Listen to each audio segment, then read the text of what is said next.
Brother, వాడికి నా అవసరం ఉన్నప్పుడు అన్నా అన్నా అని చెప్పేసి నా వెన్నంటే ఉన్నాడు. అవసరం తీరిన తర్వాత ఒక పలకరింపు లేదు, పట్టించుకోవడము లేదు. ఇక్కడ బాధ అవుతుంది బ్రదర్.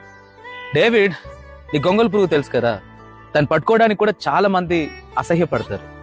అదే గొంగళి పురుగు సీతాకోక చిలుకగా మారిన తర్వాత మాత్రం అనేకులు దాన్ని వెంట పడతారు. ఈ లోకం సక్సెస్ ని మాత్రమే ప్రేమిస్తుంది.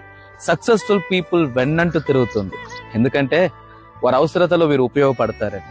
అవసరాలతో పెనవేయబడిన మానవీయ అనుబంధాలు అంతే. వారి అవసరం తీరిన తర్వాత గాలికి చెదిరిపోయే పొట్టులాగా వారి ప్రేమ చెదిరిపోయినప్పుడు ఇక్కడ బాధ అవుతుంది. కానీ నిన్న నేడు నిరంతరం ఏకరీతిగా ఉండి ఎన్నడూ మారని నిన్ను మరువని ఒక ప్రేమ ఉంది. అది యేసయ్య ప్రేమ. ఆ ప్రేమను నీ సంతోషానికి కారకంగా చేసుకుంటే ఎన్నడూ బాధపడవు. దేవుడు ప్రేమను బట్టి శత్రువుగా వ్యవహరించే వ్యక్తి జీవితంలో సైతం మేలు చేయటంలో విసగొద్దు. అలా అని ఆ మేలుకు ప్రతిఫలాన్ని వారి యొద్ద నుంచి ఆశించొద్దు.